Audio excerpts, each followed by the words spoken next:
Focusing. Welcome back to my channel. Hi you guys. I'm just trying to figure out which way to do this because I'm trying to be centered, but I don't want the whole shot to be my steering wheel. I feel like this probably works.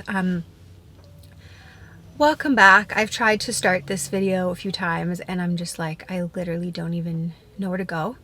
Thank you, Lord, for keeping me focused right now and having a point to this video. Amen. Okay, so welcome back. If you're new here, my name is Sarah. If you're not new here, thank you for being so loyal to be subscribed to my channel and to be commenting and following along. Yeah, so I'm just returning back from my sabbatical. I don't fully feel like I'm coming back from a sabbatical because I'm going to kind of like continue it on in a different way, which I'll explain.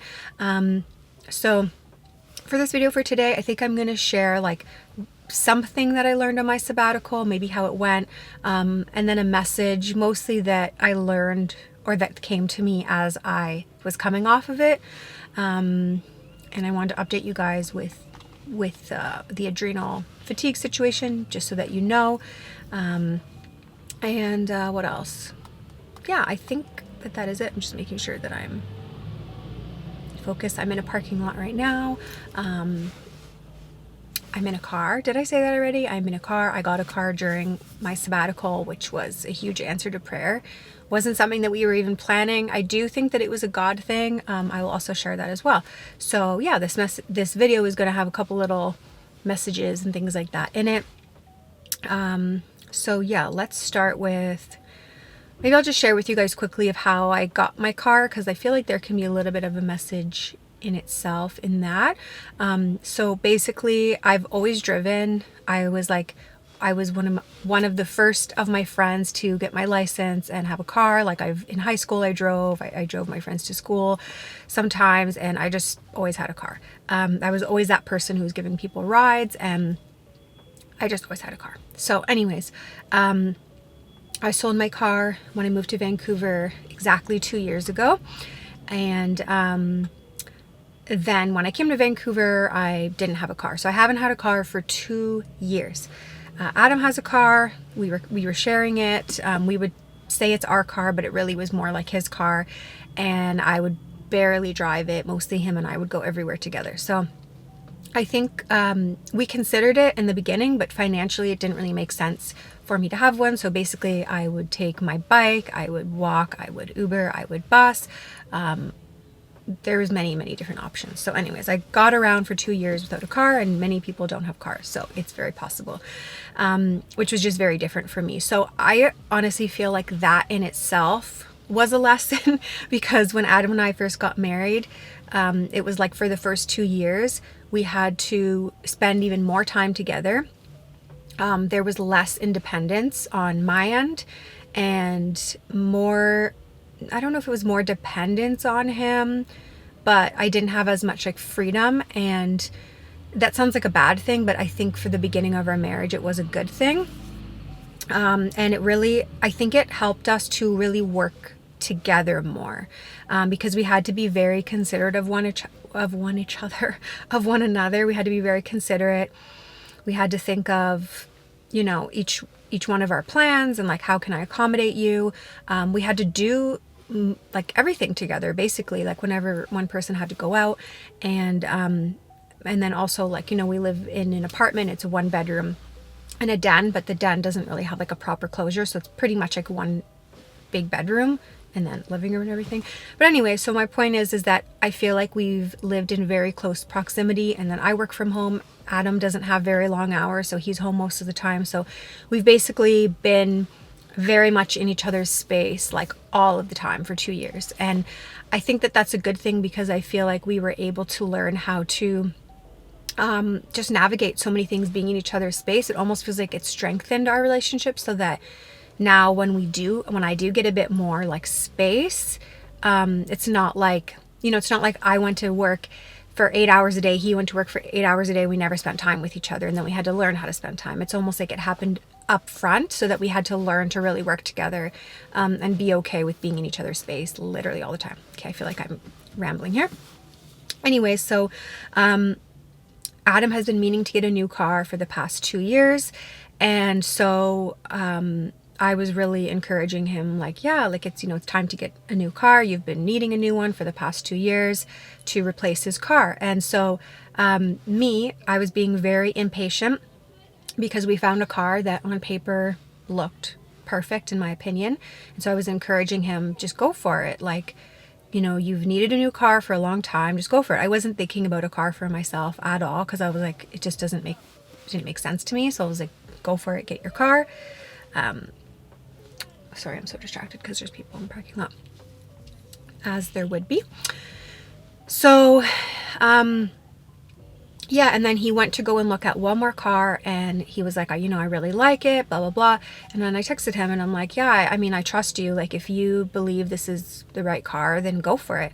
And it was weird because right after I sent that message, all of a sudden, I was like, oh my gosh, I think that we need to put money into me getting a car, which I was not thinking of at all. And if we had gotten this brand new car for him, it would kind of like max out our budget and then I wouldn't be able to get a car.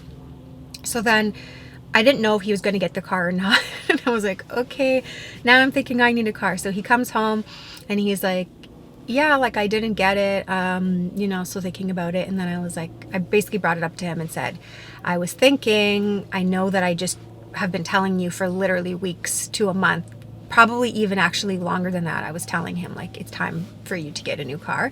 And I said, but for some reason now I'm feeling like I need to get a car. And he said he actually was feeling the same way. It kind of came to him a couple of weeks ago that he felt like actually I need a car. Anyways, so my dream car is a Fiat. A Fiat. I love Fiats. I know that a lot of people hate on them. It's my dream car. I think it's so cute. That and like a Volkswagen Bug, but I'm just obsessed with Fiats. I always have been. Specifically the Fiat 500, like the little small one, the 2-door. So anyways, Adam knows that. And then he was like, it's not really practical to have a 2-door because having kids in a couple of years, blah, blah, blah.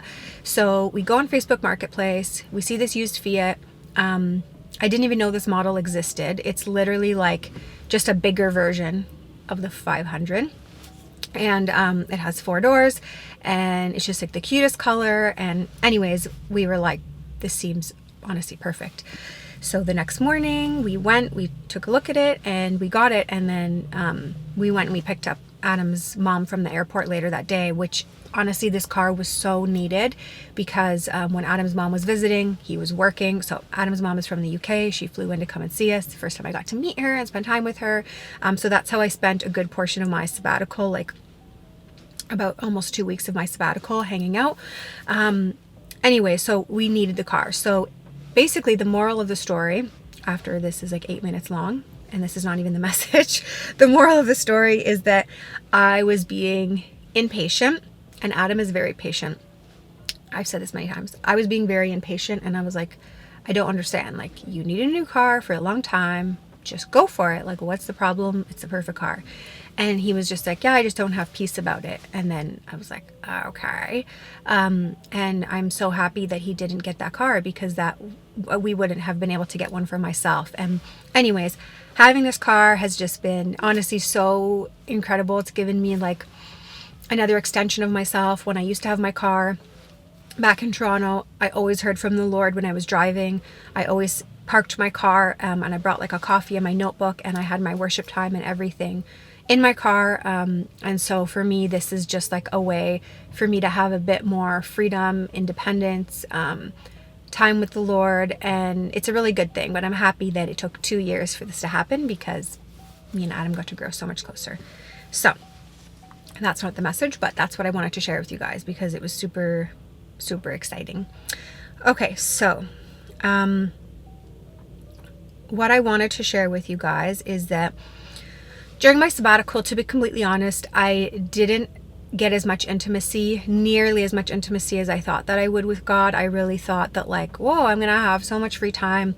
But actually, it was a lot of family time, which was a blessing because I still wasn't working, but I was spending a lot of time around other people. So like I said, I got to hang out with Adam's mom for nearly 2 weeks. Then I flew straight to Toronto and I got to be with some of my friends and family for a week. And the last week I've kind of been resting a bit more. But anyways, so I am very grateful that the Lord told me to take off October, because had he not impressed on my heart and spoken through other people for me to take October off, I think I would have gotten more sick. As some of you may know, I've been struggling with adrenal fatigue. So I think I would have gotten actually very sick, because it was so busy with family. And if I tried to work at the same time and didn't block off my schedule, I don't know what I would have done. Anyway, so that was a blessing. Here's what I feel like I learned, a couple things. One, and I kind of said this before, is I feel like what the Lord was actually showing me through the sabbatical was that this is your new lifestyle. And I told this to Adam as well. I was like, at least at this time in my life, and possibly going forward, I mean, sure, there's going to be busier times, but I feel like this is my new lifestyle. And yeah, sorry, I feel like I'm just talking a lot about myself. I really am just telling all about myself in this video, but I hope that something in here you guys can resonate with. And then again, I do have a message coming. So I just wanted to share this with you guys, because especially if you are that person who's just constantly hustling and finding your identity in your work, and just you don't know how to stop and you don't know how to slow down. So I felt like the Lord was actually showing me, because basically what happened is, I think in the beginning, the first week of my sabbatical, there's so many things I learned. I feel like you get a million revelations, and by the time I thought to share them with you guys, a month passed, and they're all somewhere in my journal, all spread out, or in my notes on my phone, or whatever it is. So what was I gonna say? Oh my gosh, I was going somewhere with this. So yes, okay. Right when my sabbatical started, I couldn't sleep. I was awake from like 3 a.m. to 7 a.m. So I was in the living room writing in my journal, and literally I just got this huge download. I feel like you just can get downloads when you're not expecting it. I got this huge download of like, this is what my schedule needs to look like. And I wrote down like, I can't work for more than 2 hours a day on work things. So that doesn't include like house chores and things like that, but work, basically business. I cannot work. I mean, obviously I can, you know what I'm trying to say. I put down 2 hours a day. So that's the range of what I try to go for, is to work for 2 hours a day. This is all a part, of me healing, but also making it a priority to spend time with the Lord. So as I'm coming out of my sabbatical, I realized that like, I'm not going back to how I used to work. Like, I'm not going back to exhausting myself. And I feel like that's all I can handle right now anyway. So basically I go to the library, or I go to the coffee shop, and I work for 2 hours. Or if I'm doing coaching calls, then it's only 2 calls a day, 2 hours. So anyways, maybe, I don't know, depending on your schedule, I could encourage you to give your schedule over to the Lord and ask him to redefine it for you, of what your days should look like, what your weeks should look like. Again, I felt like I just got this huge download, and I did ask the question, like, what do you want my week to look like? And I didn't get it immediately. It was like I went to sleep, and then I got woken up, and then I couldn't sleep, and then all of a sudden I just felt this urge to write down my schedule, and I ended up writing down like a very, very, very specific, like, I can do this, I can do this, I can do this, like, and even what my priorities were. Something that my spiritual director said to me a couple of months ago when we spoke is, she said, you really need to prioritize things. And I'm like, yeah, I know, like, everyone knows you need to prioritize things, and you need to whatever, like, it's a common thing. But she was like, no, like, you have 10 things, let's just say, that are extremely important. You can only pick the top 2. You know what I'm trying to say? Like, also, like, the sunlight is like coming in, and it's like just about to hit my lens, so I'm gonna have to maybe move the camera shortly, or maybe I need to hurry up talking because it's almost 15 minutes. Anyways, yeah, so it was like she got this vision of like a stovetop, and there's like the front burners, and she's like, what needs to be on the front burner right now and what needs to be on the back burner? Because in my mind, immediately when she said you need to pick 2 things, I'm like, but in my mind, I'm like, but there's like 10 things that are important. And then she said, you might have 10 things. And she said this without me even saying it, but she's like, you might have 10 things that are really important, but you need to pick 2. So again, if you have a lot of things on your plate right now, and especially if you're someone who worries a lot, what I would encourage you to do is to open up your notepad or a document or something and write down, like, what are the things that I actually have to do, not the things that I feel pressured to do or guilt to do, or things that can wait, or even that can wait a week or a couple days or a month or a year. What is something that God is not even telling me I'm supposed to be doing right now? So I try to do that a lot, because I can get overwhelmed easily by feeling like, oh, I have so much to do. And then you realize, did God even tell you to do that thing on your list? Or is that even really pressing? So anyways, yeah, if you want to reevaluate your schedule, if you're very busy, maybe you're a busy mom, I don't know what's going on. Okay, so here's what I realized coming off of the sabbatical, even though I'm still kind of on it forever for now. Okay, so here's what I realized coming off of it. So I was off of social media. I mean, I could do my posts on Instagram. I tried to not post a lot, but I had some things that I was like, okay, I'll share this, I'll share that, but I couldn't scroll through Instagram. Anyways, so the other day I went back onto Instagram for the first time, and I started looking at people's stories, and I started scrolling through my feed. I started scrolling on Facebook. I started going on Pinterest. I started looking at things. And what I realized was that prior to that, I was feeling, so prior to me going on social media, I was feeling like lonely and not very happy. I was feeling like, why do I feel lonely and not super happy? And then when I went back on social media, I kind of forgot about it. And then it just came to me in that moment, and I was like, I'm like, I wasn't anymore, like I wasn't happier when I was on social media or when I had these other things going on. I was just distracted. It was just a coping mechanism. And then I saw this quote on Pinterest immediately after, because I was allowed back on Pinterest. I am allowed back on Pinterest. And I saw this quote, and it says, waiting exposes our idols and throws a wrench into our coping mechanisms. It brings us to the end of what we can control and forces us to cry out to God. God doesn't waste our waiting. He uses it to conform us to the image of his son. So I'm just going to read that one more time. Waiting exposes our idols and throws a wrench into our coping mechanisms. So that really spoke to me, because when in your sabbatical, or maybe when you're fasting something, it can feel like you're waiting. You're less distracted. And it exposes things, exposes our idols, and throws a wrench into our coping mechanisms. Yeah, so I was like, okay, that literally feels like an answer. So I think sometimes when you fast or you take a sabbatical or you remove something like that, you realize that was a distraction, that was a coping mechanism. I actually was already lonely. I actually already wasn't happy. I actually was already struggling with insecurity, but I didn't know it because I was distracted, or I was so busy with work. I'm just speaking hypothetically here, but so yeah, want to share that with you guys. And then the second quote that I saw immediately after, because I look at a bunch of Christian quotes on Pinterest, said, "The secret of joy is Christ in me, not me in a different set of circumstances." The secret of joy is Christ in me, not me in a different set of circumstances. So again, that was like same, it kind of tied in a little bit with distractions, because what I was literally thinking prior to that was, you know what? Our apartment is small. Like we do want to move soon. Well, whenever the Lord tells us to move, even though we love the apartment, but we just need more space. So anyways, the other day I was thinking, our apartment is small. Okay, it's not small. It's small for two people.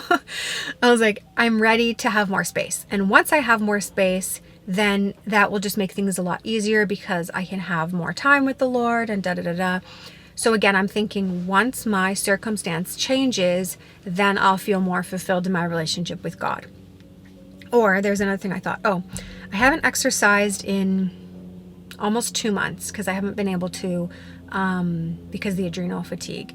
And so again, and I love to exercise and I feel good when I exercise. So again, what I was thinking was, once I can start exercising again, once I can start going on runs, once I can sign up for the gym, blah, blah, blah, then I'm going to start feeling good again because I'm going to be exercising.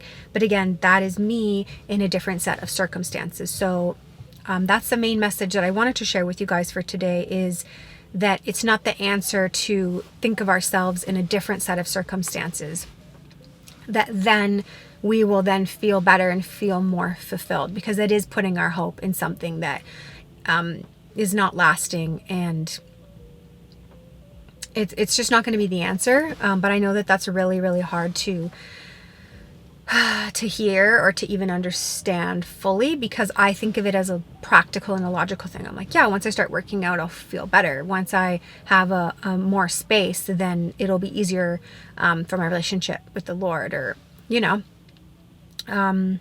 Yeah, so that was something that really stood out to me that I wanted to share with you guys. And what is the last thing that I wanted to share with you? That was mainly it. I don't want to make this too long because it's already 21 minutes. But yeah, I just want to share that with you guys. I hope you can get a lesson out of some of those things. And then I just wanted to share this really quick update as well, because I seriously don't remember if I shared this with you guys or not. So I'm just going to share it now. Sorry if I repeated this, because it's been a month, so I don't remember. But I did share that I was doing a Dutch test to test my adrenals, because I thought I had adrenal fatigue, and I got a lot of people commenting and making suggestions of what other things it could be. And also I got a lot of awesome emails of people being like, I struggled with this, da da da. So I took a Dutch test, and it came back that I do have adrenal fatigue. And it's a functional medicine doctor. I was always calling her a naturopath doctor and then like a medical doctor. It's a functional medicine doctor. She's amazing. Highly recommend. And if you live in Vancouver, then I would highly recommend this specific doctor, but you can find a functional medicine doctor, I'm sure, wherever you are. Anyway, so I got the results back from the Dutch test, and my functional medicine doctor basically said, your body is screaming at you, so you need to make some changes. So I started doing IV treatments, not IVF treatments, not fertility treatments, IV treatments, intravenous, because there is some confusion around that as well. You basically have like a bag of vitamins, liquid vitamins and nutrients that is injected basically straight into your bloodstream, but bypasses your digestive system. So I've been doing that. And I've also been put on a lot of different vitamins, and even one medication just for 2 months. It's basically like a natural cortisol to support my body and give my body a break.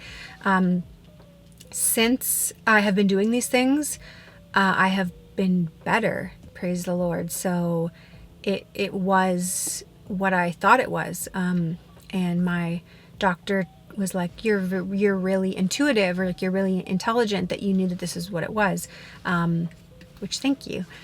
But I think it's the Holy Spirit that was telling me, right? It's the discernment that kind of tells you what's going on. So yeah, praise the Lord that the Holy Spirit exposed that to me with the adrenal fatigue. And that's the other thing that I just want to share with you as well. If there's something that doesn't feel right, whether it's a sickness or whatever it is, like nothing is too big or too small for God. Just pray and say, like, Holy Spirit, expose this to me. Tell me, oh my gosh, there's so many birds in the tree right in front of me. I should turn the camera around and get a little shot of that after.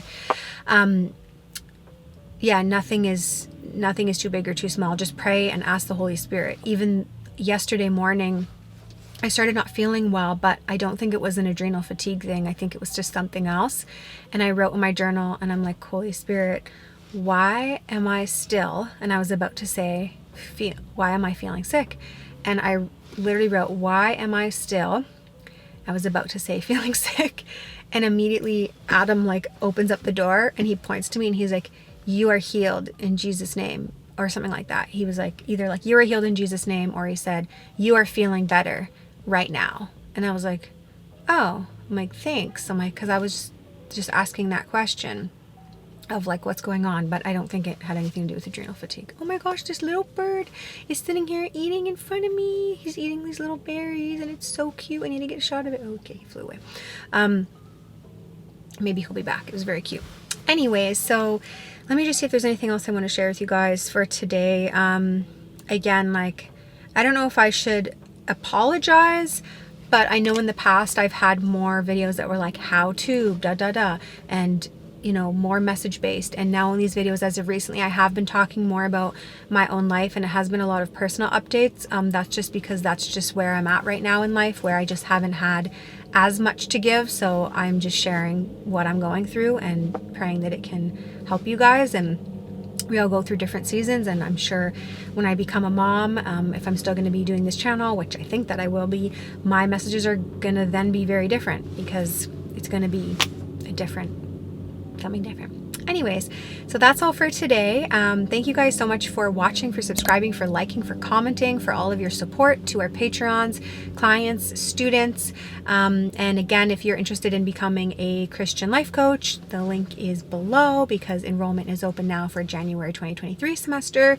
I hope that was it. I'm just going to end this video before it gets too long. And I love you guys, and I will see you next week. Bye.